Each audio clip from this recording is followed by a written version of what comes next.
Okay, just as a logistics note, your notes, your notebook, yes, I will be looking at it when we finish the chapter, as they say. And you can organize your notebook however it suits you best. So if you would prefer, because I told you I would like you to write down warm-ups, if you would prefer that you have your warm-ups in one section and your notes in another section in your notebook, kudos to you.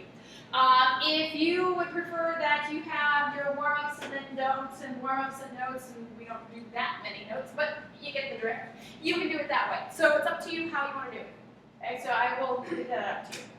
But today we are going to be talking about contemporary psychology. So far, we have talked about kind of historical approaches. You will notice that when you read last night that the way they talked about it last night was that they kind of talked generally, and then there was like a chart, and I can't remember what page it's on, but it'll kind of summarize several different psychological approaches that are modern approaches, but they didn't talk about them specifically in the text. Okay? I still would encourage you, as I mentioned, to read through that chart. I gotta look on what page it is, I can't remember. But today we're going to be looking at some of the big issues within psychology today. The big issue, the big question within psychology today is the idea of nature versus nurture.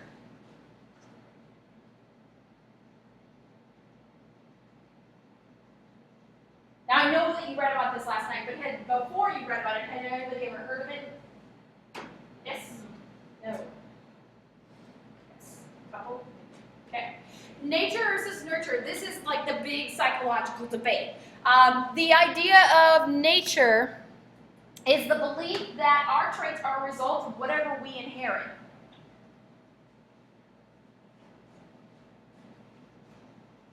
So it's the idea that you, for example,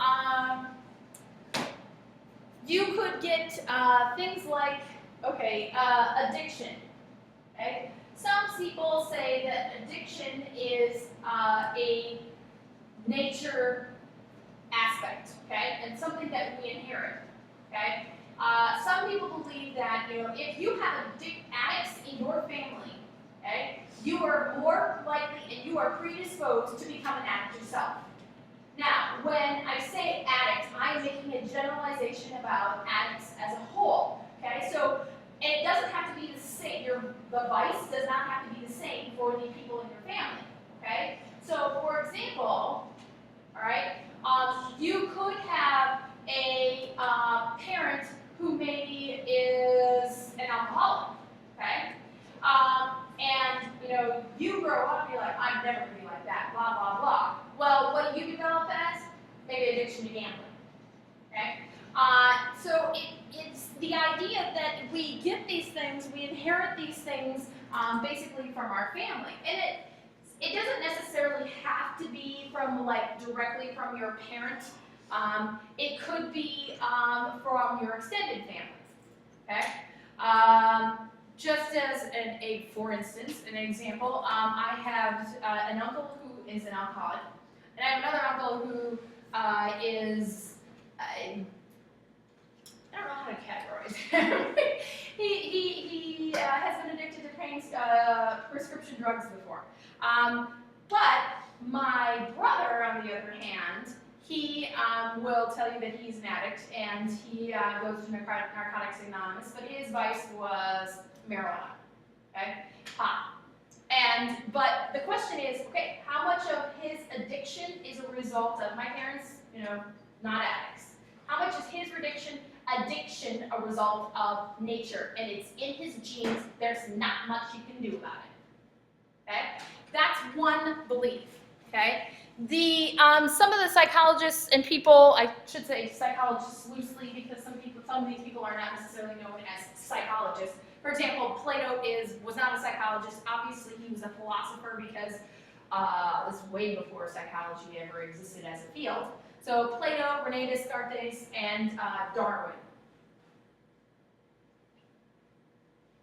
Darwin was all about the adaptability, but it was a biological adaptability.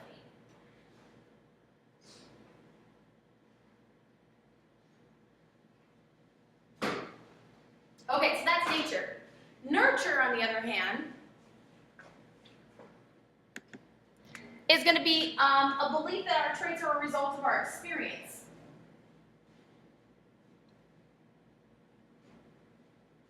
So in this regard, those people that argue nurture more often would look at somebody, okay, let's go back to the addict example, and they would look at it and say, hey, the reason that you became an addict is because you witnessed your parents' addictive behaviors. Okay? You were there to watch it. And while, like I said, you may not have the same vice as your parents, you still saw that addictive behavior. Okay? Now, the question is that if, let's say, your parent is an addict, you were born, we take you away, we put you in foster family, adopted family. Woo, you're adopted, new. Okay? The question is that what happens to you then when you grow up? Your parents were addicts, biological parents were addicts, but you grew up with a family of non-addicts. Do you become an addict? Okay? This is a study that a lot of psychologists look at, and the famous thing to study nature versus nurture, and please realize they don't like purposely do these things because this would be like ethically wrong. But they take twins. They don't have to be identical and fraternal or fraternal twins. They take twins, and once they are born, okay, if the twins are born and they are given up for adoption, and then so these are like all conditions that have to be met for this experiment to happen. They take the twins, and once they're adopted, if they're adopted by separate families, and then you go and look at their characteristics, their personality, their behaviors as they grow up. Okay. If you believe more in nature, what would happen? They'd be the same, right? They would have very similar characteristics and personalities and things like that. But if you believe more in nurture, what would happen?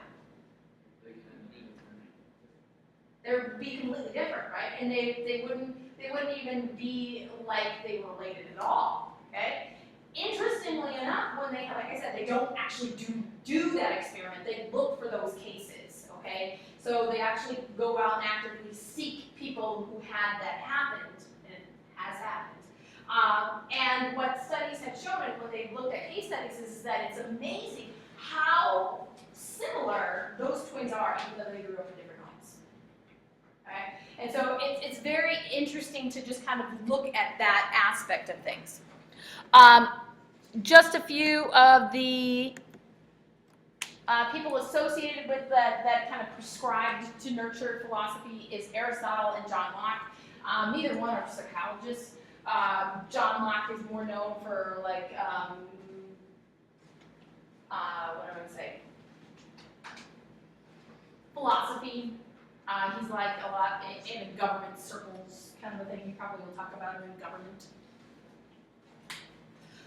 Okay, so if this is the case, and our great debate is nature versus nurture, and in that kind of a thing, okay, I have a couple of things for you to look at, and I want you to kind of discuss in your groups for a few minutes. I got a bunch of pictures up here. Okay, first of all, we'll start with the guy on the far right here. Who's that? Michael Phelps. What's he known for? Swimming. He's an Olympic athlete. He has a ridiculous amount of gold medals from Olympics. What is it, like 8? 8 in one Olympics? One Olympics, right? Okay. Well, I'm going to come back to the guy in the middle. The ladies on the far left here, who are they? Kate Hudson and Goldie Hawn. Why do I have them up there together? She's their mom. Yep, Goldie Hawn, the woman on the right, is Kate Hudson, the woman on the left's mom. Okay? I know some of you are like, oh, okay. Okay? So we have those guys, and then this guy in the middle. Anybody know who he is? He's less likely to be known. You know his name, but you probably haven't seen his picture. Obviously, he's a criminal.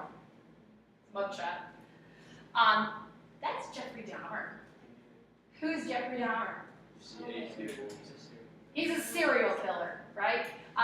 He died I can't remember if he died in prison or what. At any rate, Jeffrey Dahmer, what is he known for?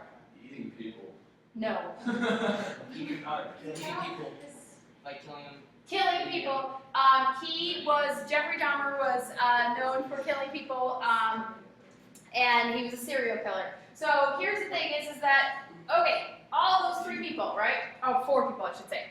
Here's what I want you to discuss as a group. In their case, the women's cases, okay, Goldie Hawn, obviously a well-known actress, has, obviously good acting skills. And then there's Kate Hudson, where's her daughter. Here's my question about them, okay? Kate Hudson, is her acting a result of nature and that biologically, because she is Goldie Hawn's daughter, that she has acting skills because biologically she's from a famous actress? Or did she become an actress because of nurture and that she developed those skills because she was, on the set with her mom when she grew up and she watched these things and all this stuff, okay? So what do you think, Is her acting skills a result of nature or nurture, okay? Dahmer, okay? He has a terrible family background, and a lot of major criminals, serious criminals, have terrible family backgrounds, okay? But you also have exceptions to the rule where you have murderers like Mendez brothers that had everything under the sun, and then they go off and kill people, okay?